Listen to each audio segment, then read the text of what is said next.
Hey guys, Wyatt Claypool here. I needed to make this video today because I just had the perfect example fall into my lap to prove my point that right now Mark Carney's Liberal Party is being severely overpulled because a lot of pollsters are not properly compensating for the massive liberal response bias. If you haven't heard me explain what a response bias is before, basically it's where supporters of a particular party become extremely likely to take a poll compared to supporters of other parties. This can also happen in reverse, where one party supporters are extremely unlikely to take a poll, which makes it look like they are way less popular than they really are. Look at this poll result from the Angus Reid Institute, and a reminder that Angus Reid himself tends to be more of a conservative. He's not doing this to hurt the conservatives. He has no ill will towards the conservatives. I think that his sample is just taking way too many people from downtown Toronto, Montreal, and Vancouver, and not enough people who are farmers out in rural areas or who work trades jobs like electrician or plumber.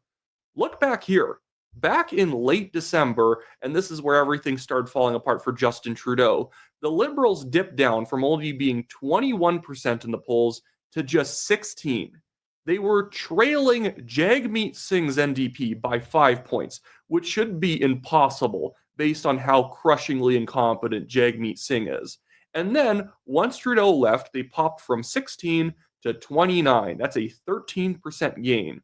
And then they went to 37, and that is at the start of February. So they were at 29 in January, 37 in February, 37 at the start of March, and now they're at 42, leading the Conservatives by 5. Now, I'm going to say it's not that because the Liberals are doing well now that I don't believe the poll. I don't believe them when they say the Liberals were only at 16. This is a response bias, the 16 for the Liberals and 21 for the NDP, as well as the 45 for the Conservatives. That's a response bias just as much as a 42-37 for the Liberals compared to the Conservatives is a response bias. And I have more stuff in this poll to prove my point here. So, you know how Justin Trudeau was extremely unpopular? Yeah, so we have a new poll out demonstrating, I have to pull it up on a different page here, but we have a new poll from Angus Reid from the same round that shows that right now, Justin Trudeau is almost at a positive approval rating. Look at this. I'm going to bring it up on screen in just a second here. Justin Trudeau, according to Angus Reid, has his disapproval fall by 25% after leaving office and his approval gain by 25%, which it's not usually a one-to-one transfer because a lot of people go from disapproving to being neutral before they start approving of someone if they're truly actually improving their reputation. What we have here is just a lot of federal liberal supporters suddenly taking the polls, and that is what is causing Trudeau's approval rating to suddenly pop back up.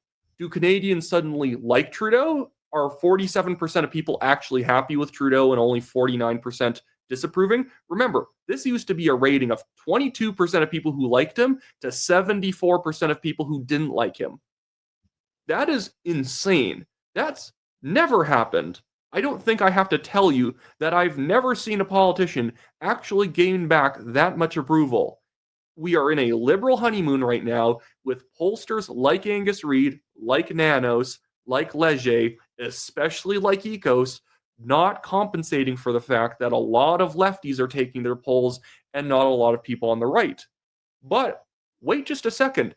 Even in this Angus Reid poll, I can prove to you how vulnerable the Liberals are, even in a poll where they are leading the Conservatives supposedly by 5 points. Again, it's not a rigged poll, it's just not a very well done poll. Before I get into this next part, guys, just remember to like this video, subscribe to the channel, leave a comment. I almost always forget to do that at the start. Now we're in like the middle. So if you're still watching and you want more content on the polls, breaking how this stuff goes down, make sure you subscribe. I'm not even like a polling expert, a guy who makes his own models. I'll leave that to the Great Canadian Bagel and Sharia Teast and Brian Burgay and 338 Canada. They can do all the modeling. But I, as somebody who can just read a basic study and who can read a poll, can show you why all this stuff doesn't make any sense. Let's go back to the polls of who is actually committed to voting between all of the parties. Look at this. This should be very startling for the liberals that even in a poll like this, they are not rated very strongly with their own supporters. So this is a poll of how likely you are to vote. Dark red is not committed at all. Light red is basically not very committed, like I might show up if I have the time. Blue, light blue is fairly committed, and dark blue is very committed, will definitely stick it out and vote in the next election. Look here, even in this poll where the conservatives are behind, what you can see in the conservative sample is that conservatives are very sure of who they're voting for. And this is my point I've made in other videos where it's mostly middle aged, working class men who are really going to turn out for the conservatives and are not considering voting for another party. Whereas what the liberals have mostly gained with since they swapped out Trudeau is with upper middle class women living in suburban and urban areas. But look at here, 66% of conservatives are very likely to be voting conservative in the next election. They are extremely committed. 24 are fairly committed, 7 are not that committed, and 3% are probably not going to vote. Now let's go to the liberals. 3% are probably not going to vote. It's pretty consistent among the parties that a lot of people are not, there's a very small amount of people who are truly not going to vote who will still take a poll. 10% of liberals are not sure they're really going to be voting, are fairly uncommitted. 38% are fairly committed, and only 49% of people are very committed to voting. That is 49 to 66. So that is, what is that, 17% gap between the conservative committed voters, very committed voters, and the liberals. This is the problem. And then the NDP are also subject to change. You could say that benefits the liberals because they might swing towards the liberals. But even that is actually not true, that NDP voters then go to the next most right or most left party. NDP voters don't just go green or they go liberal. Many NDP voters are these private sector union men and women who are tired of the way that the left-wing parties tend to disrespect people who actually work real jobs, who work on construction sites, who are working in trades. They don't like how the liberals and the NDP have become the party of white-collar government service workers, and so NDP voters who end up defecting are equally as likely to go towards the conservatives as they are towards the liberals or the Greens. So this is where I'm saying that even in a poll where the conservatives are behind, you can literally see the strength of the conservatives still there. We are simply looking at polls where there was way more default liberals polled than there were default conservatives. This is just how sampling works in general. You can't poll, if you poll 100,000 people, but they all live in downtown urban areas. It doesn't matter how big your sample is, you're not going to get a real national view of what's happening in Canada. In theory, then, you could also only poll 500 people, and you could have an extremely accurate poll because you have the right amount of people with just a high school diploma, right amount of people with a trades degree, bachelor's degree, master's degree, PhD. You have the right people in the different age brackets and the right different income brackets, and then you can weight the groups differently based on how they normally turn out to vote.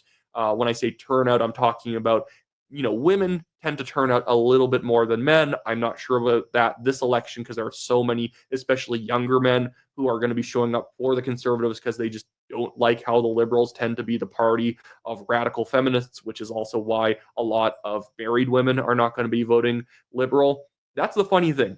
Women, on average, tend to be more liberal than men, but married women are more conservative than men in general. In fact, married women tend to be the most socially conservative voters compared to everyone else, but the women category tends to be kind of thrown off because single women never married tends to be the most liberal demographic in the country, especially young single women never married. So yeah, this is me going into demographic theory over a little bit too much, but it doesn't really matter. I think you guys get my point. Maybe I can even pull up the Ecos poll here if you guys are interested in seeing that again.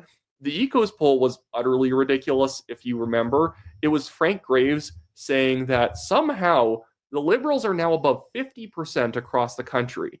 And what I find really sad is how much the liberals are willing to buy into polls like that. If you have to buy a poll like that, I think that you just aren't serious anymore. And you're willing to believe things just because it benefits you to believe it at the moment. Can I find ecos here? Can I? Oh, there we go. I'm going to bring this up on screen. This is an actual poll that people were claiming to be solid. Look at this. 50% liberal. Ooh, sorry, me. I'm bouncing the table there, but 50% liberal to 32% conservative, 8% NDP, 5% bloc. I don't know why the bloc would be falling 3%. Blanchet has not done anything to embarrass himself, and if anything, separatist sentiments are actually up in Quebec right now, but apparently the bloc is falling apart, and the PPC is still at 3%. The PPC is polling better in Ecos than anywhere else, which demonstrates the fact that I think that people like Frank Graves and Ecos are just making up their polls. Most pollsters who are doing a bad job right now are just doing a bad job right now. I think Frank Graves and Ecos are fully making stuff up because when you look at their samples and their regionals, it makes no sense. The PPC will be at like 10% in Alberta. They are not scoring 10% in Alberta. How do I know? We've had by-elections in Alberta and Manitoba and BC, and the PPC has fallen hard on their faces. By the way, I just want to bring this up because I found it annoying. When I see PPC guys still running around saying, we're the pure party, so you guys better vote for us because we're, in theory, better people than the conservatives or whatever. This was a very, like, I think just sort of like very demonstrative thing that a PPC candidate said. He says, the PPC represents the Canadian mainstream of the future. We are not a fringe group or whatever. He didn't really finish that sentence properly. But I naturally agree with what I said above, that it feels like he used the term mainstream of the future to justify why the PPC is also not going to try in this upcoming federal election, but will keep demanding donor money from its donors or keep demanding money from its donors. I find the PPC obnoxious, not because they're splitting the vote or anything. I don't care about splitting the vote. I care when a party is taking donor money and they aren't even trying, because I consider that legalized theft. That you're going to take in millions of dollars from PPC donors every year, and you're not even going to try in by-elections. You're not even going to try in a federal race.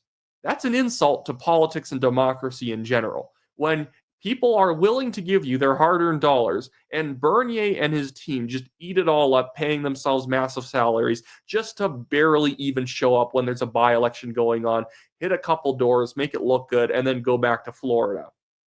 I have no time for crap like that.